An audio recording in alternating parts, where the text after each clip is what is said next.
Because they are Ferdinand come Isabella on the earth to brought fund in I thought it was a position cute to control that dragonfly. movement, Wrong. and There it ultimately is. in I see 1492 those they muscles decided all the that's it. time. We're going to get rid of That the red Jews, one and is hopefully in my that will fucking solve yard. the What problem, kind because of, is that a tarantula hawk? will have That must be a no tarantula one hawk. to whom to turn.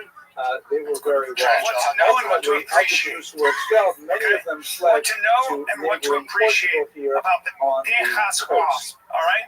The black ones, I don't much care in about. It's the red Portugal, ones that there was an terrify me. exceptionally sad story of how They they were treated. rule. They There was rule a my kind of fucking a my lawn. They rule my oscillation lawn. between There's something about the incredible lawn. Paper cruelty wasps, and they're gonna suck. liberalism, Keep going, which comment. at times assuaged That the sucks. fears of Yep. the That sucks. Seen kind of those, great but now community that that's in the fact they problem. would be Yep, allowed that's a to yellow live jet. What is safely that? in Portugal, and another Red time wasp. crushed That's a those red. folks in their Demon red. infancy with Demon red. tremendous brutality. Yeah, look that's at a motherfucker. now, I would like to say my favorite thing, but that's only because I like his name. I know I'm mispronouncing it. It's Schwau, right? They got Olivia, is that how you fur say coat Schwau? on, okay? But I like saying Schwau. You see the fur, So right? it's not right. But anyway, this is These ones I Schwau don't care about. It's II, them red who devils. in 1492 admitted the Jews and said, listen, I see there's thousands of you pouring across my border.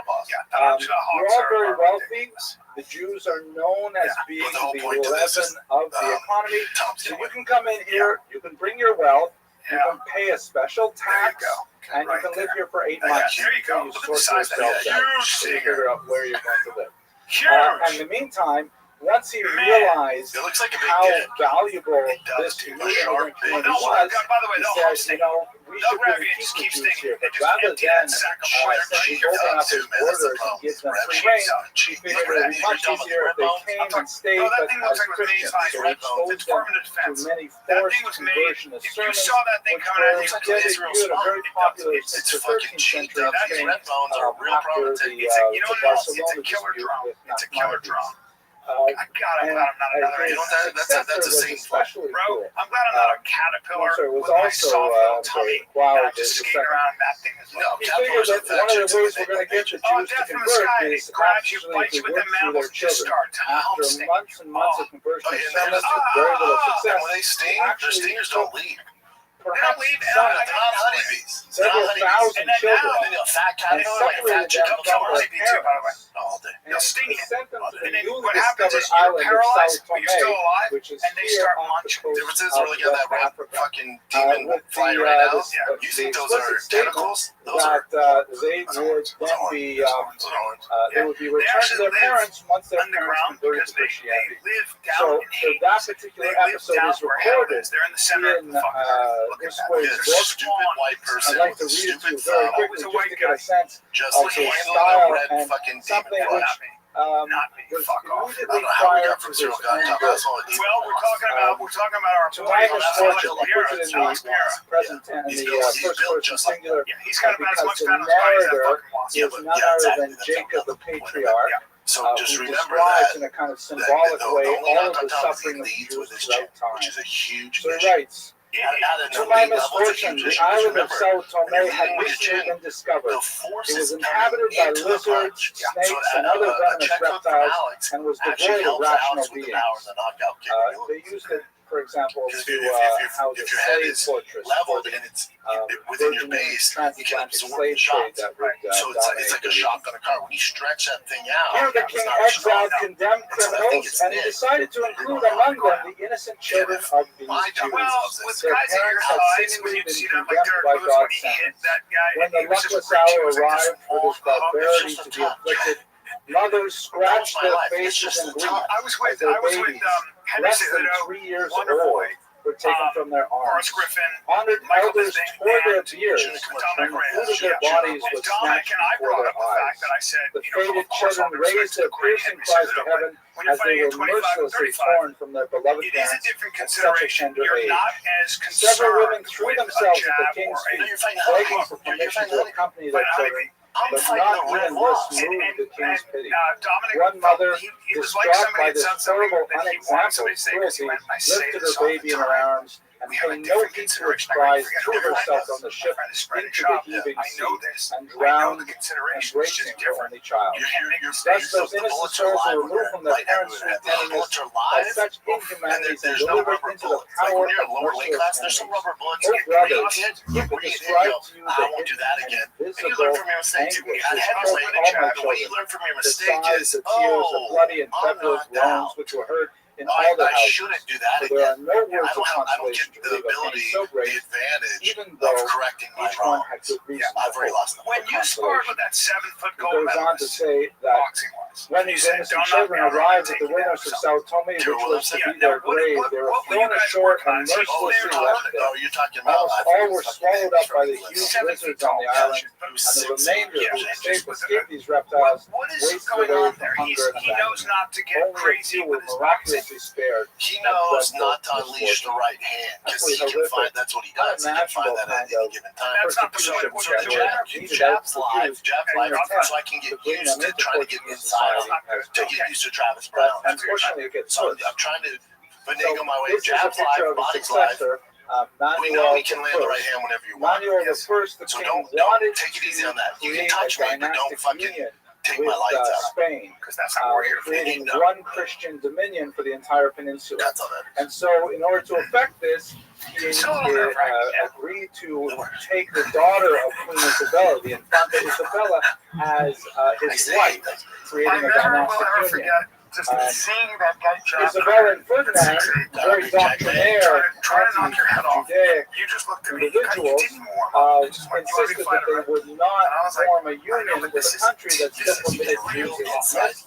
So Manuel agreed to expel all the Jews in 1497 in a manner similar to the Spanish expulsion of 1492. This is, by the way, not Isabella's daughter. This is his second wife, Maria. Isabella died in childbirth, Now, as good as he is, he's a then married foreign her sister in order to He's a foreign cry preserve from Tom Aspen. the union. I go back on that Travis Brown The fight all the time. expulsion of You know the that? Jews from Portugal, Yeah, you know what I said? or the agreement to You know, expel like, them, you know, I ironically fuck my is, neck as up. the historian No, I Prescott put don't. it, I go, no. I say, the first Should I try to time grab that I wanted Jews you, were no, I persecuted said, out of Yeah, he had that's that not really okay. long, he had that really long Yeah, stance. fucking legs, It's not man. I really would have funny. said, I don't know why I said it. kick Maybe his I'll just fucking cut that calf. out of But the It's not my repertoire. I know it's It's not. not, it was too I know. especially at that age in my career. It's not my repertoire. So, Now, what did he do? So he decided, I'm going to expel all the Jews, but then he realized, you know what? Once again, like his predecessor, the Jews are very valuable. So instead, you know what? Let's just baptize them all instead.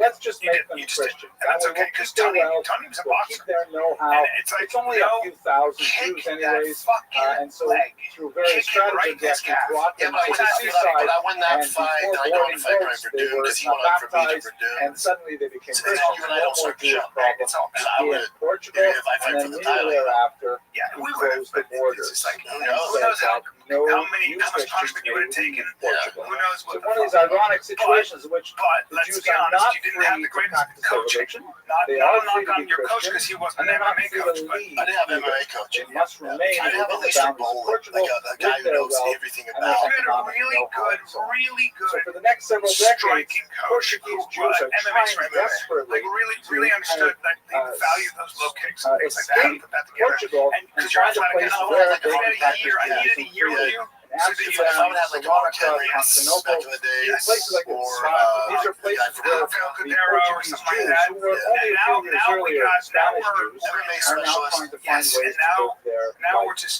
freely maybe as some Jews. Dutch But guy. they're Maybe we bring terribly in afraid with good Henry reason Hoof. that if No, they're we discovered bring in trying to leave, who is then the they will be black subject to Dutch tremendous kickboxer? persecution. Who Mob is violence one of the greats. dominates the bald head, Jewish experience in old school, Portugal over the next old couple of decades. Yes, In 1503 again, so this is 1497 when they were forcibly baptized. Technically expelled, but then forced to baptize to stay in Portugal. 1503 there's a famine, and the Jews are of course blamed for the famine, and there's mob violence. So it's not Jews, these are the converts, right? The Jews who have been converted to Christianity, their presence is viewed as the reason for the famine. There's hyperinflation a few years later, and once again the Jews are blamed for the hyperinflation. In 1506 is an especially terrible moment when there's someone in church in, I believe it was Lisbon, so it's in Lisbon, on Easter Sunday, remarked that an icon of the Virgin Mary was glowing with a supernatural light, and one of these new Christians, a baptized Jew, says it's just a reflection of a candle. And he suggested that there was a natural phenomenon created a horrible massacre in Lisbon, in which even lay clergy also participated. And we can list several of these kinds of like mob reactions. You come in there with the those general guys. population You is come in not against happy Roy with the Nelson, who introduction you were of these actually economic beating the brakes competitors, on. who now, But he as threw that overhand Christians, right, even though or left, everybody whatever. knows they're not really enthusiastic So what happens Christians, in that are beginning situation to dominate that's because the economic restaurant society. They can dip, There is a your little hands bit go down, of a and they throw. liberalization You just haven't been under there. Wow Why? the Because third, if you count Ultimate Fighter, I had 7 but then there's a fights series against Roy of Nelson, more which the commission, runs if it really wasn't even after the there's a commission crop would have failure and granted, the several only things reason the that go commission wrong. granted that fight to In go move forward, it was an 1531, issue things for the reach UFC, a climax was when because there's it was an a reality earthquake, show. That was and the so bypass while the they got. third The says commission, that's it, we're bringing in the Inquisition again. And also 30, 40 fights. And by the way, I had technically, because Ultimate Fighter didn't go on the record, I technically had 3 versus 30. Two things about Big Country.